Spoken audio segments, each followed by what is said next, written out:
Senator Perdue.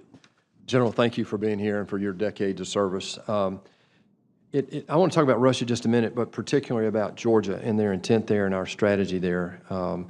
It seems to me when you look at their facilities in Murmansk, Kaliningrad, Sevastopol now in the Crimea region, what they've done in Georgia, and now what they look at like they've done in Latakia and Tartus in Syria. I'm concerned about these frozen conflicts. I'd like to get your update on the Georgian frozen conflict. I guess we still call that a frozen conflict. What's our posture there, and what's the long-term strategy regarding specifically Georgia, but also you talked about the current situation in Ukraine. I'd love for you to also update us on your current thinking, the U.S. current posture with regard to Ukraine and Georgia relative to what looks to be a solidification of Russia's positioning in a crescent around Eastern Europe.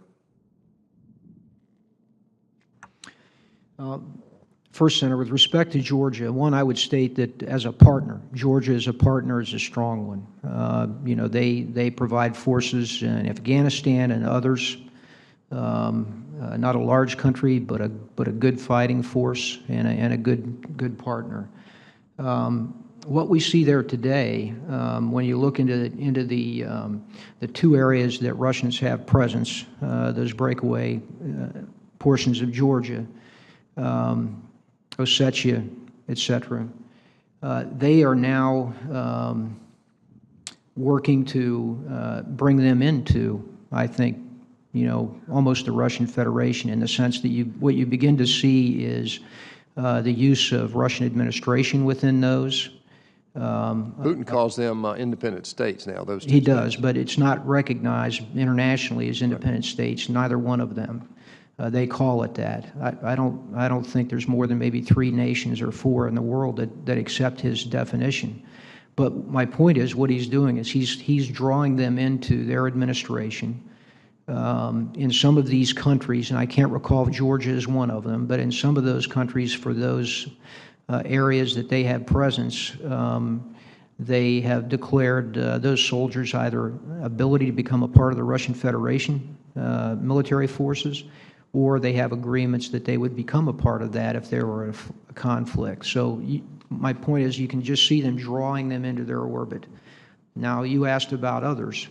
I think if you go to Moldova or other areas where we have frozen conflicts, this is to their advantage, because they use that in order to help secure what they see as part of their strategic depth on the periphery.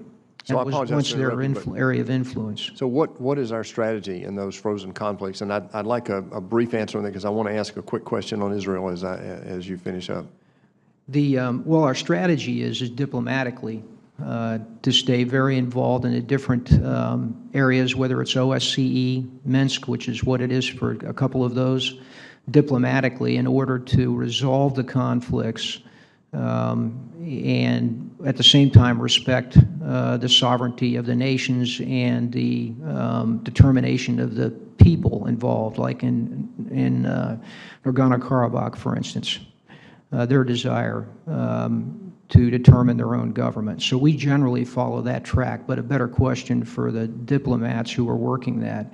In our regard, we have a relationship with each of these countries where we help them with security reform and also capacity building, because in each case, they're looking to the West, and they would prefer to come to the West. Russia's continuation of this frozen conflict is one way that they freeze that ability of a nation to then look to the West for either NATO or EU. Thank you. In the remaining time I've got, just a quick question about Iran and their increased activity in Syria. It seems that they built a permanent base now outside Damascus that has a warehouse that's capable of storing missiles that could hit Israel. We know that they talk openly about a land bridge from Tehran to Beirut. The changing situation in Syria certainly raises questions, particularly with the latest aggression with the drone incident in Israel. How does that situation in Syria? Israel is part of your area of responsibility, if I understand correct? That's correct, it is. And so what is the current situation? How do you assess that, and what is your command's posture relative to the security of our ally, Israel?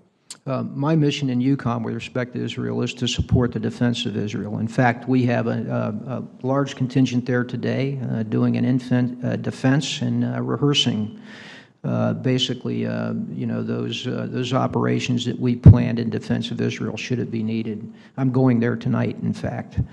And so we continue to work closely with them in a defensive means, but also to stay very close to them with intelligence. And as you know, they see Iran as an existential threat.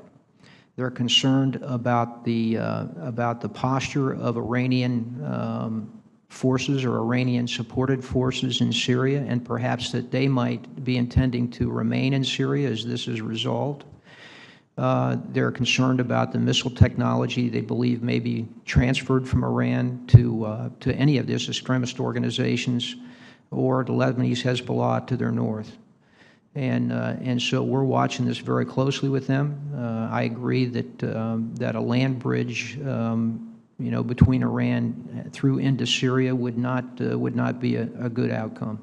Thank you, sir. Thank you, Mr. Chairman.